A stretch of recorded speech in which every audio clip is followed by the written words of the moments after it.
Welcome to Poetry with Shing, where we uncover the beauty behind poetry. Today we'll be looking at Five Stones by Rachael. It is a piece of Singapore literature.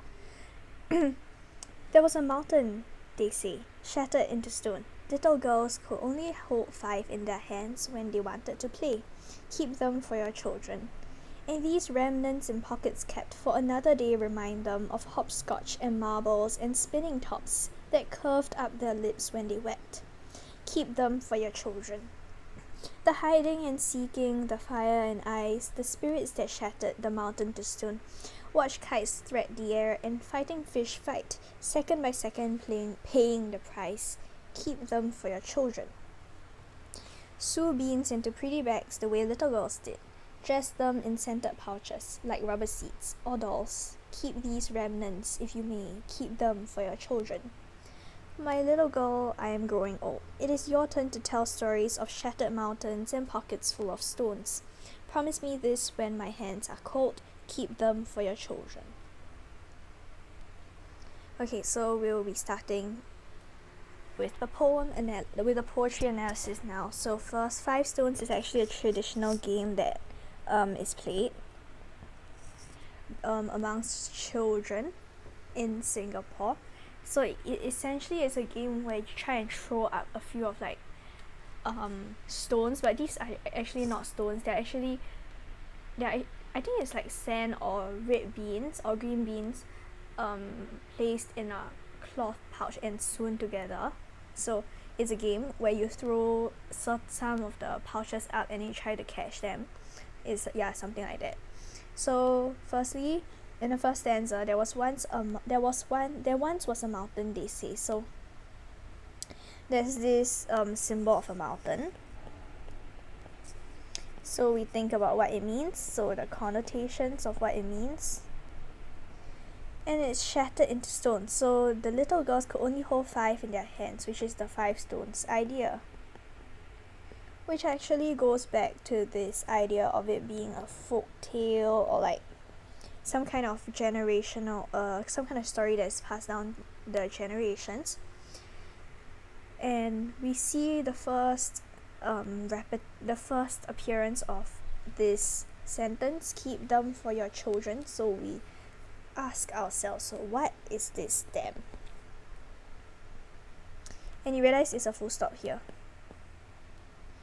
Next stanza, and these remnants in pockets kept for another day remind them of hopscotch and marbles and spinning tops. So I'm going to zoom out here to let you take a look at the annotation. So remnants of childhood. So it's only remnants. Why is it remnants? So you realize over here in this poem, they actually mention the word remnants twice, and I've circled them here. You can see here and here. So remnants, the use of repetition is definitely for emphasis, and it is probably one question that you can consider, which is what remnants are there? Like, what is it for? So in this case, I thought that the remnants were of childhood. And remnants also refers to a surviving trace. So it's essentially a part or quantity that's left after a greater part has been used, removed, or destroyed. So perhaps we can think about, this is actually a dictionary definition. So perhaps we can think about, since a greater part has been perhaps destroyed, what does this tell you about traditional heritage in Singapore, or even internationally, as we see our world transitioning into a more digital age? So we can think about, how do traditions still remain as they are, or how have they changed over time, and what does this mean for the future generations and perhaps those of the past who are currently trying to cope with this fast-paced world? So in the second stanza, the remnants of childhood are kept in pockets. So pockets is actually a really intimate and cozy space that these kind of toys that are very dear to one's heart can be kept safely. And there's also a feeling of cherishing and treasuring these toys, because they are actually a symbol of childhood and the past, when perhaps things were much better than they are now. So These remnants in pockets kept for another day remind them of hopscotch marble spinning tops. So remind them who is the people of the, it's basically the adults of today who had their childhoods in past.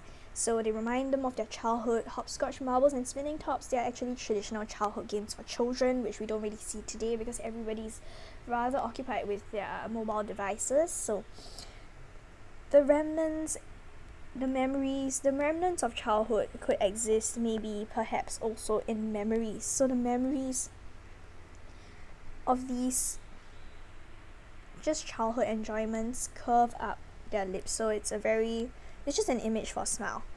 As they wept, perhaps weeping for what? Maybe as a child they're probably weeping as all children do, and maybe today they weep because they see the destruction, the loss of their, and the fading away of their tradition and like the childhood that they once knew.